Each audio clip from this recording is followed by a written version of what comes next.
আরে, এই যে বল সাহেব, এত গতি এলো কোথা থেকে?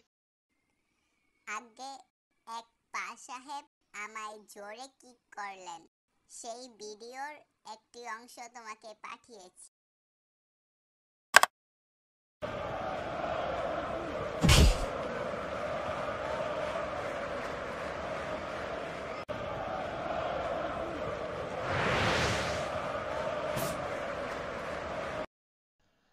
দারুণ তো।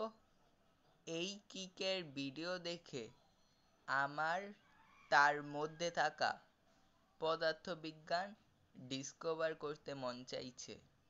কেমন পদার্থবিজ্ঞান?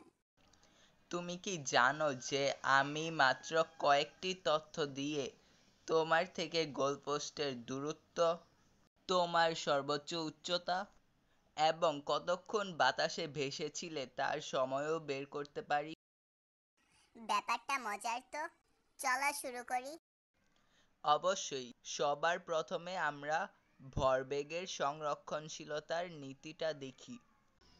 এই সূত্রটা দিয়ে আমরা খুব সহজেই তোমার বেগের মান বের করতে পারি, বুঝলে?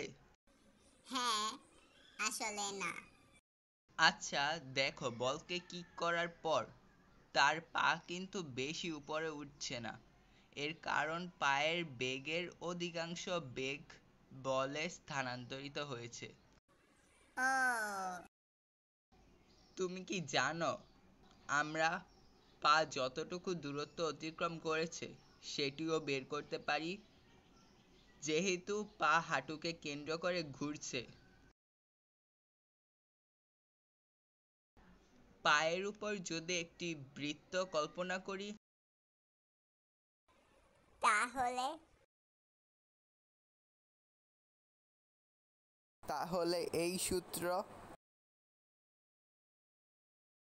অসাধারণ। এগুলো কিন্তু খুবই বেসিক। পাকে কেন্দ্র করেই আমরা পদার্থবিজ্ঞানের আরো 4 থেকে 5টা সূত্র খাটিয়ে ফেলতে পারি। থামো, পায়ের কথা বাদ, এবার অন্য অংশ দেখি। আচ্ছা, তোমার যদি বেগ ও কোণ জানতে পারি তাহলে তোমার সর্বোচ্চ উচ্চতা আর মোট সময় গোলপোস্টের দূরত্ব বের করতে পারবো। সর্বোচ্চ উচ্চতা, মোট সময়, গোলপোস্টের দূরত্ব। আচ্ছা, একটা প্রশ্ন, আমি নিচের দিকে কেন চলে যাচ্ছি? আমি কি বাতাসে অনেক সময় ধরে ভেসে থাকতে পারবো না? সাধারণভাবে দেখলে দুটি কারণের জন্য এটি ঘটে। এক, বাতাসের ঘর্ষণ বল। দুই, তোমার ওজন। বাতাস কি আমাকে থামাতে চায়? হ্যাঁ, এটাই প্রকৃতির নিয়ম। তবে যেখানে বাতাস নেই সেই স্থানে এই ঘটনা ঘটলে তুমি পূর্বের তুলনায় অনেক বেশি সময় ভাসতে পারবে। তুমি ভেসে থাকো কিভাবে? ওইটা বাদ দাও, আমরা কিন্তু ম্যাগনাস এফেক্টের কথা ভুলেই গিয়েছি। সেটা আবার কি? ধরো তুমি ঘড়ির কাঁটার দিকে ঘুরতে ঘুরতে সামনে যাচ্ছ, তোমার পাশ দিয়ে বাতাস বইছে। এবার ডান পাশে তুমি যেভাবে ঘুরছ বাতাসও একই দিকে প্রবাহিত হচ্ছে, তাই এখানে লো প্রেসার দেখা যাচ্ছে। এবার বাম পাশে তাকাও, তোমার ঘোরার দিক ও বাতাসের প্রবাহের দিক সম্পূর্ণ বিপরীত, তাই এখানে বাতাস বিশৃঙ্খলভাবে প্রবাহ হতে থাকবে, ফলে এখানে হাই প্রেসারের সৃষ্টি হবে। এই হাই প্রেসার তোমাকে ধাক্কা দিবে ও তোমার গতিপথ পরিবর্তন করবে, ফলে বলটি সোজা না গিয়ে বাঁকা পথে যাবে।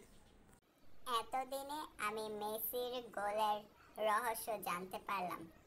আচ্ছা, আর কোনো তথ্য আছে? তুমি যদি তথ্য খুঁজতে চাও তাহলে দেখবে এর অভাব নেই। এখানে পৃথিবীর ঘূর্ণন, আবার তুমিও ঘুরছ, সব কিছু মিলে এই কিক। আমিও পদার্থবিজ্ঞান শিখতে চাই। অবশ্যই। এর জন্য বেশি বেশি বই পড়ো, বেশি বেশি এই সম্পর্কিত ভিডিও দেখো ও এই চ্যানেলের ভিডিওগুলো দেখো। হ্যাঁ হ্যাঁ, নিশ্চয়ই দেখব। ধন্যবাদ, অন্য সময় দেখা হবে।